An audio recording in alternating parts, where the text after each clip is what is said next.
Química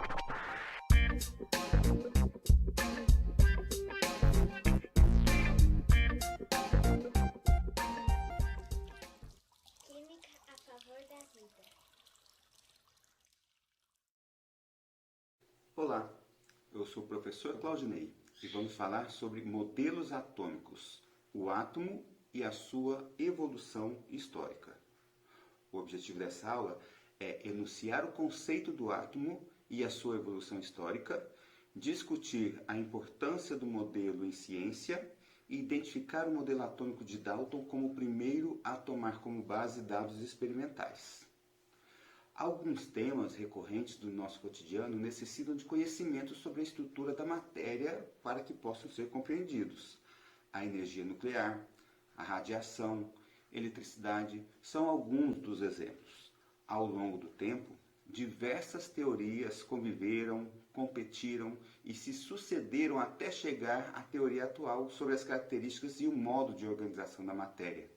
Atualmente, considera-se que toda matéria é constituída de diferentes substâncias e estas são formadas pela combinação entre átomos de um ou mais elementos químicos. Com o objetivo de explicar as suas observações, filósofos antigos especulavam sobre a natureza dos componentes que formavam a matéria. Uma das primeiras ideias sobre a constituição da matéria foi elaborada por volta do século V a.C. por Leucipo de Mileto. Ele acreditava que a matéria era constituída de partículas fundamentais chamadas átomos, do grego a, que significa não, e tomos, divisível, não divisível. Os átomos seriam indivisíveis, sólidos, compactos e poderiam ter inúmeros formatos. Então essa era a ideia de Leucipo.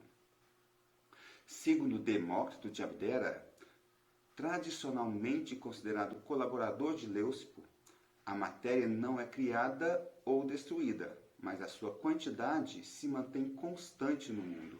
Então, essa primeira ideia sobre a manutenção da matéria foi feita por Demócrito. Além disso, os átomos participam da constituição de todos os corpos, sendo cada corpo formado por um tipo de átomo distinto.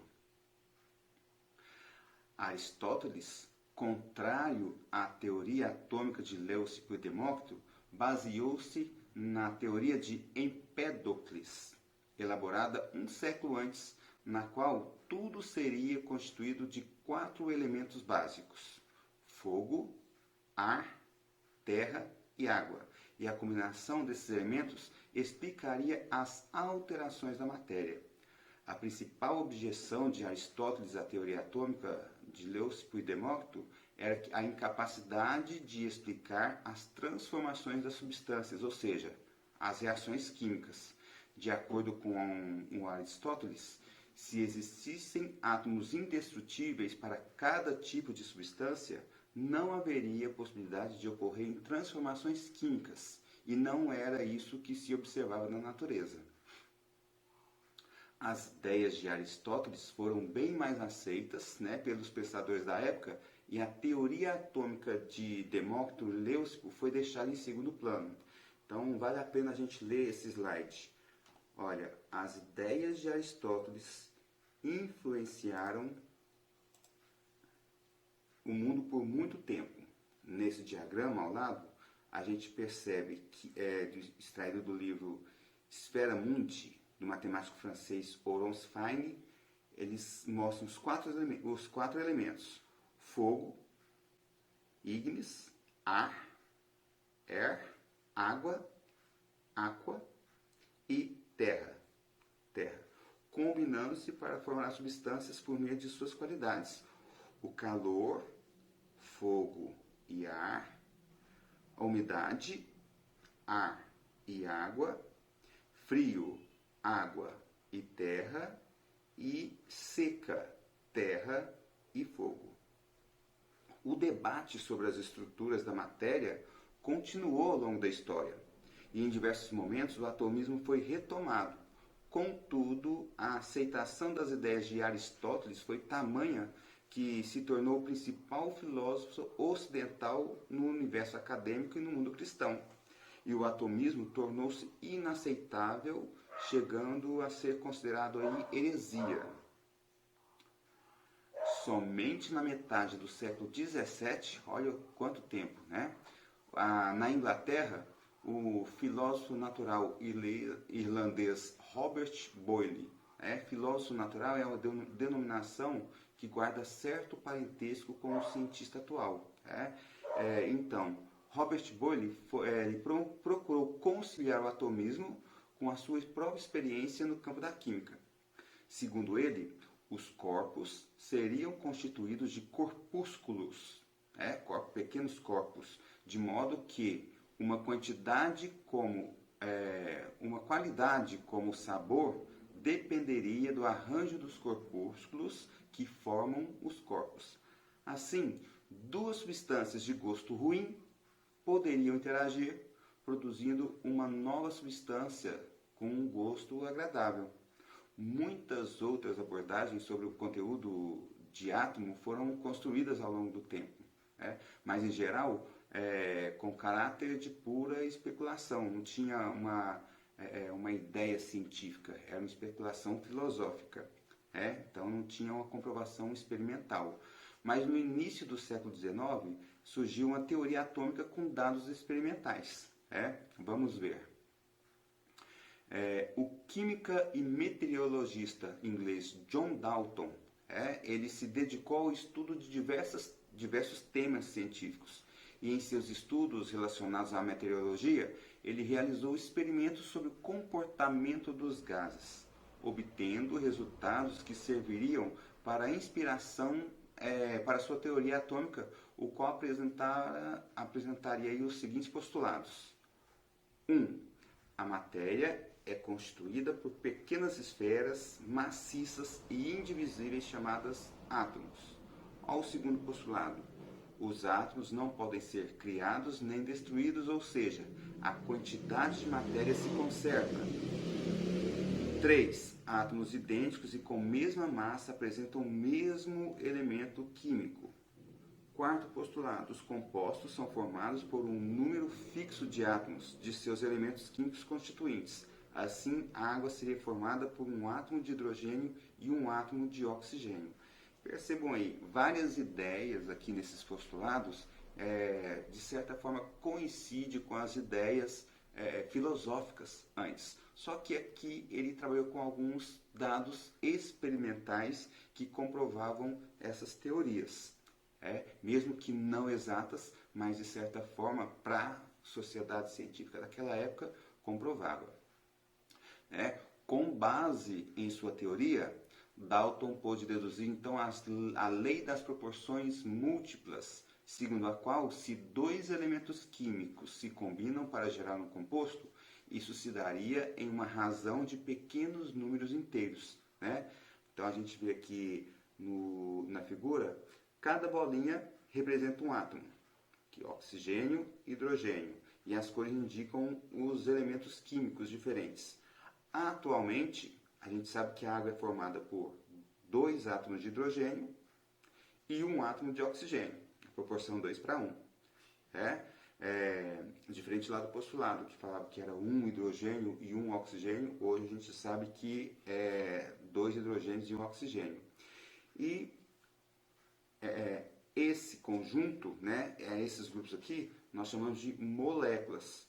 Os átomos podem se formar, podem se combinar em diferentes proporções, dando origem a moléculas diferentes, como a do peróxido de hidrogênio, que possui 2 átomos de oxigênio ao invés de 1, na proporção então de 1:1, 2 oxigênios, 2 hidrogênios, certo? E aqui, Dalton determinou a massa dos átomos e chamou de peso atômico, considerou o valor para o peso atômico do hidrogênio 1, e com base nesse valor determinou a massa de outros átomos. Percebe aqui oxigênio, água, enxofre. Então ele determinou a massa dos outros, numa referência do hidrogênio. A gente vê que não existem os números exatos aqui, e essa questão de não estar exato, ele prejudicou um pouco a aceitação da teoria atômica por um bom tempo. Mas mesmo não sendo exato, essas ideias contribuíram para a determinação posterior, né, mais exata, para a determinação dessas massas mais exatas posteriormente. Então foi muito importante essa ideia de peso atômico de Dalton. Os símbolos utilizados por Dalton eram muito parecidos com os da alquimia. Então, porém, cada átomo possuía um símbolo próprio. E a fórmula de uma substância era apresentada pela combinação desses símbolos. Então, vários nomes usados nessa representação não são mais empregados atualmente, né, com o mesmo sentido. E Dalton desenvolveu um método para representar os átomos e os grupos que formavam as substâncias. Essa representação ajudou a esclarecer como os átomos se combinam para formar novos grupos e possibilitou explicar e desenvolver a teoria que algumas previsões não correspondem, sua teoria ainda, né, que algumas previsões não correspondessem à realidade. Então, mesmo que para aquela época respondia aos anseios, mas não explicava tudo. E aí houve outros pensadores que ajudaram a complementar essa ideia. Até as primeiras décadas do século XIX, a representação das substâncias e dos elementos químicos não era universal.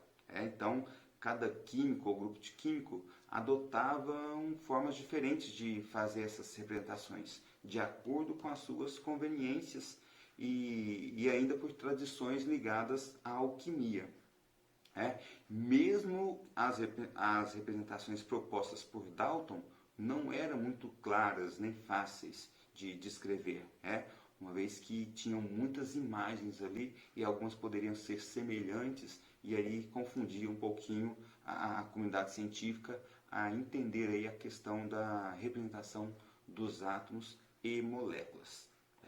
Então, a representação dos átomos compostos de água, amônia e de outras partículas que poderiam ser formadas obedecendo à lei das proporções múltiplas.